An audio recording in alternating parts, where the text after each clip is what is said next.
ہدایہ شریف میں آتا ہے کہ جو شخص شہوت کے ساتھ کسی اجنبیہ عورت کے حسن و جمال کو دیکھے گا، شہوت کے ساتھ، رغبت کے ساتھ کسی اجنبیہ عورت کے حسن و جمال اور محاسن کو دیکھے گا، فرمایا قیامت کے دن اس کی آنکھوں میں سیسا پگھلا کے اس کی آنکھوں میں ڈالا جائے گا۔ اور مکاشفۃ القلوب کے اندر فرمایا گیا کہ جو کوئی اپنی آنکھوں کو نظر حرام سے پر کرے گا، قیامت کے دن اس کی آنکھوں میں اللہ آگ بھر دے گا۔ پھر علامہ ابن جوزی رحمت اللہ تعالی علیہ آپ نے لکھا، آپ فرماتے ہیں عورت کے محاسن، حسن و جمال کو دیکھنا یہ ابلیس کے زہر میں بجھے ہوئے تیروں میں سے ایک تیر ہے۔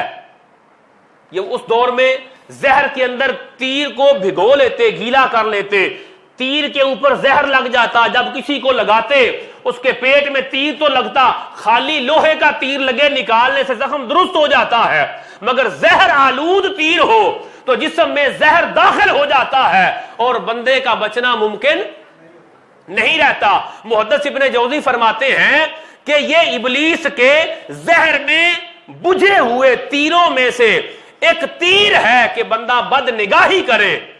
فرماتے ہیں جس نے نامحرم سے آنکھ کی حفاظت نہ کی، اس کی آنکھ میں قیامت کے دن آگ کی سلائی ڈالی جائے گی۔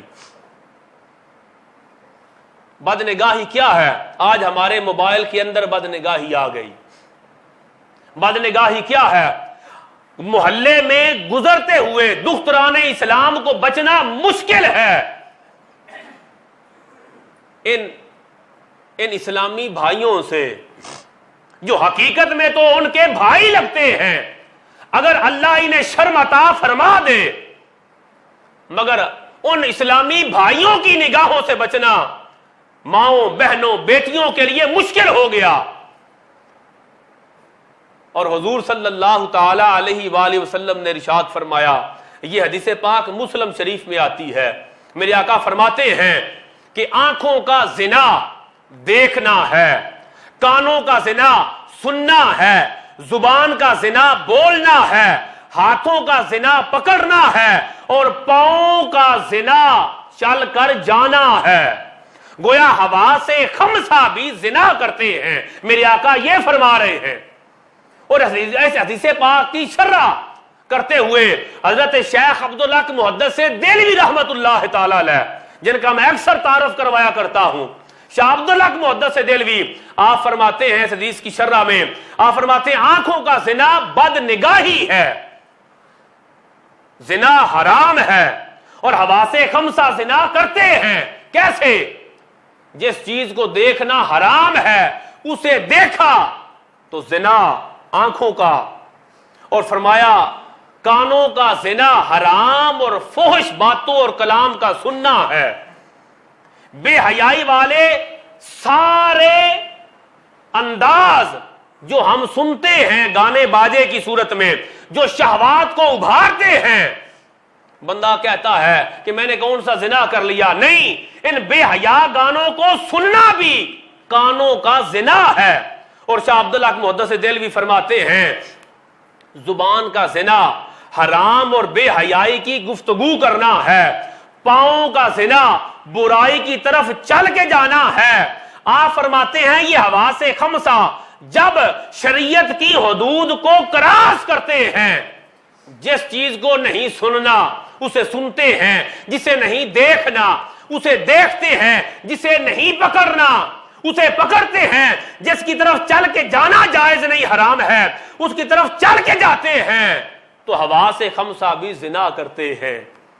اس لیے حضرت عثمان غنی رضی اللہ تعالی عنہ وارضہ آپ نے ارشاد فرمایا کہ ان لوگوں کا حال کیا ہے کہ تم لوگ میرے سامنے ایسی حالت میں آتے ہو کہ تمہاری آنکھوں میں زنا کے اثرات ہوتے ہیں۔ آنکھوں میں زنا کے اثرات کیسے آتے ہیں؟ اب تو دوست احباب یہ کہتے ہیں کہ آپ نے کسی کا اخلاق چیک کرنا ہو، کردار چیک کرنا ہو، تو اس بندے کے موبائل کا میموری کارڈ دیکھ لو، اس کے آف لائن ویڈیوز دیکھ لو، اس کے لائک ویڈیوز دیکھ لو، اس کی پوسٹ دیکھ لو، اس نے جو پرائیویسی ہر چیز پر لگائی ہوئی ہے، اگر وہ الیاس قادری صاحب کے خطابات سنتا ہے، اگر وہ طاہر القادری صاحب کے خطابات سنتا ہے، تو پرائیویسی لگانے کی اسے ضرورت کیا ہے؟ اگر اس نے لاک لگایا ہوا ہے، لاک کے اندر لاک لگایا ہوا ہے، اس کے اندر لاک لگایا ہوا ہے، تو کیا اس کے ابا جی روٹی کو چوچی کہتے ہیں؟ ابا جی کو نہیں پتا کہ اس بچے نے 7 لاکھ کیوں لگائے ہوئے ہیں؟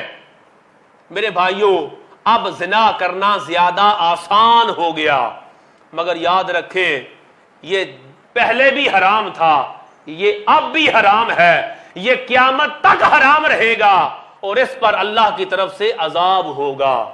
اور اللہ والوں کو اللہ اتنی بصیرت عطا فرماتا ہے کہ وہ بندے کو دیکھ کے بتا دیتے ہیں کہ یہ کس حال میں آیا ہے۔ اللہ تبارک و تعالیٰ کی کروڑوں رحمتیں ہوں صحابہ کرام علیہم رضوان پر۔